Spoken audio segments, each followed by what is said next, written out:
Are classic style JRPGs due for a revival? Yes, absolutely. Are they going to get one? I don't know, maybe. The first thing I want to do when asking a question like this is define my terms. What do I mean by classic style JRPG, and what do I mean by revival or resurgence? Well, when it comes to the classic style JRPG, I think everyone has their own nostalgia-riddled sense of exactly which games that refers to. It could be as far back as the original Final Fantasy on the NES, or more likely the later SNES era, Chrono Trigger, Dragon Quest VI, Final Fantasy VI.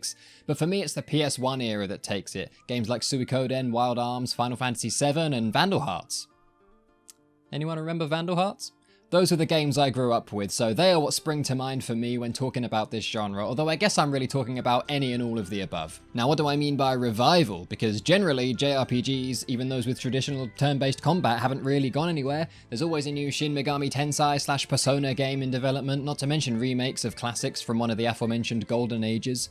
Also, there are plenty of smaller indie games in the genre available on Steam. There's a whole section of games made on RPG Maker, and many of them are great, so by revival or resurgence, I think I just mean, are we going to see a surge in mainstream gaming popularity of new franchises that invoke similar gameplay styles to those of the eras that I mentioned a minute ago?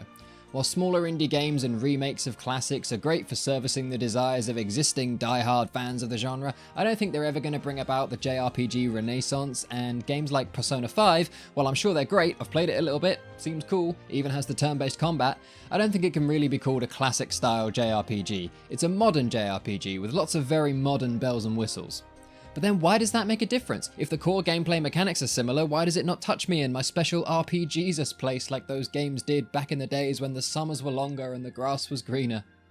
I mean, is it just that? Am I just chasing nostalgia? Maybe. If that's the case, then a resurgence of the type of game I love is definitionally not possible, because all I'm doing is harkening back to a time when life was simpler and my memories of those games will be tinted by that, so nothing could ever match them. That being the case, let's proceed on the assumption that I'm not simply having an old man yells at cloud moment, and that there really was something about that era of gaming that was special and that is rarely captured by modern iterations of the JRPG. So what is it? Is it the 2D pixel art? Surely it can't be down to just the art style. Is it the turn-based battle system? Well, as I mentioned earlier, several modern RPGs have the turn-based combat system, and if they don't, they tend to be called action RPGs. Is it the grand, large-scale storylines? Okay, now I think we're getting somewhere. A key part of the classic JRPG has to be the story. There's often a large conflict that spans a continent, and while there's often pure evil to be found somewhere along the line, we usually get villains that have more than just an unquenchable desire to watch the world burn. Well, in most cases we do, anyway.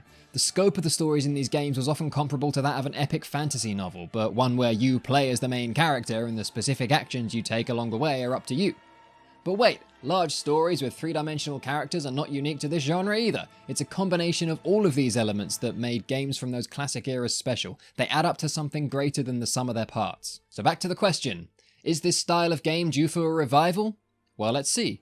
What games have we had recently that managed to capture the old school JRPG feeling? Well, there was Bravely Default back in 2013. There were some criticisms over how generic the story was, but still it did a decent job of paying homage to the classic JRPG era.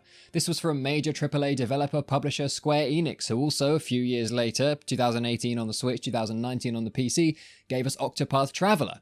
Now we're getting somewhere. This game had the 2D pixel art sprites, turn-based combat, and a story that, well, offered different perspectives. Again, there were some criticisms of the game's story, or other stories, but for me this game was 100% a step in an exciting direction. Not only that, but this game was a huge commercial success. Game stores in Japan sold out so quickly that Square Enix had to offer 2 apologies. It was one of the best-selling games of the month when it was released on Steam, and by that time it had already been out on the Switch for almost a year, and now worldwide it sold over 2 million copies across all platforms. So, that's an encouraging sign. Wonder if any other developers are looking at that success and thinking, maybe we should get us some of that. We've got Bravely Default 2 coming out in the final quarter of 2020, so still only Square Enix stuff so far. To be fair, Square Enix have been purveyors of some of the finest classic-style JRPGs in history, so if any developer is going to fly the flag for their resurgence, they seem like a decent fit to me. What else though? What else? Something unrelated to Square Enix. I'm sure something big happened this year. Oh yeah! At the end of July 2020, creator of Suikoden series Yoshitaka Murayama, pictured here with a saucepan helmet, announced a new project that he and several other veterans of Suikoden were excited to start work on. This project was then revealed to be Odin Chronicle 100 Heroes, and a Kickstarter campaign would launch in August. This is the footage of the game we got alongside the announcement, as well as some information about the battle system and the story concept. It sounds like all the ingredients are there to make this game exactly what I, and apparently many thousands of others, have been waiting for. The Kickstarter went on to raise over $4.5 million and became the third most funded video game of all time on Kickstarter. In fact, I made 3 videos about it, covering everything we know about the game and all the new game features that were unlocked by Kickstarter hitting its numerous funding goals. I'll put a link to the first of those 3 videos in the corner. If the overwhelming success of games like Octopath Traveler and the Odin Chronicle Kickstarter isn't an indication that there's a huge, passionate community of fans out there who are desperate for a game that truly captures the magic of those old classics, then I don't know what is. Hopefully developers are paying attention to all of this and we'll start seeing more of these games on bestseller lists, and the classic style JRPG will rule the roost once more, like it did in the good old days. Seriously though, this feels like the beginning of a resurgence for this type of game. The Odin Chronicle Kickstarter in particular feels like it could be the harbinger of the movement. I could be wrong, I usually am, but damn it, I'm excited and I want to share that excitement in some way.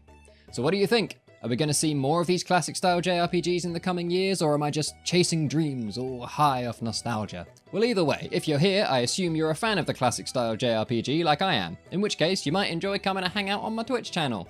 I do live speedruns of Suikoden, always pushing for that new world record time, trying to squeeze another secret out of the game, and I might branch out into some other games in the series, or even a different classic JRPG series altogether if I'm feeling really brave. Come hang out, we have a good fun time.